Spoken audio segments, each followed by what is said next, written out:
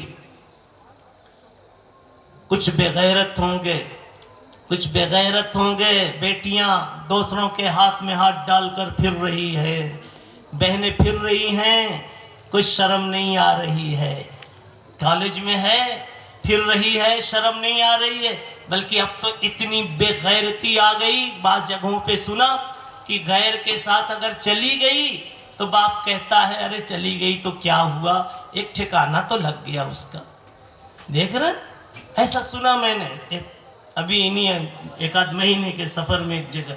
کیا ہوا, بیٹی چلی گئی تو کہیں ٹھکانہ تو لگ گیا اس کا, بہت اچھی طرح سے رکھ رہا ہے, ایسا ہے ویسا ہے. مذہب چلا گیا, مذہب چلا گیا, زناکاری ہو رہی ہے, دین چھوٹ گیا, جہنم کے راستے پہ بیٹی چل رہی ہے, مگر حس غائب ہے, حس غائب ہے. وائے ناکامی متائے کارواں جاتا رہا, اور کارواں کے دل سے احساس ضیا جاتا رہا. لٹ گئے پھر بھی کوئی افسوس نہیں ہے. ایسے دن آج امت پر آ چکے. میں نے شروع میں بات کی تھی, رسول اللہ صلی اللہ علیہ وسلم کو حق تعالی شانہ نے رحمت للعالمین بنا کر بھیجا تھا. اس نبی کی رحمت, اس نبی کی رحمت مخلوق کے بلکہ ہر مخلوق کے ہر فرد کے لیے تھی. جانوروں کو زبان دی جائے تو وہ بھی بتائے کہ اس محمد مصطفیٰ کی رحمت ہم کو بھی ملی ہے. یہ کتوں کو اگر زبان دی جائے تو یہ بھی بولیں کہ اس محمد مصطفیٰ کی رحمت ہم کو بھی ملی ہے. صرف انسانوں کو نہیں, فرشتے بھی بول رہے ہیں ان کی رحمت ہم کو بھی ملی ہے. جب سب کو ملی ہے تو کیا امت کی بیٹیوں کو نہیں ملی ہے؟ امت کی بیٹیوں کو نہیں ملی ہے؟ ایسی ایسی تعلیم دی ہے محمد مصطفیٰ صلی اللہ علیہ وسلم نے, کوئی دنیا میں بے چین رہ ہی نہیں سکتا. بے چینی تو صرف اس لیے ہے کہ ہم نے نبی کے مشن کو آگے بڑھنے نہیں دیا.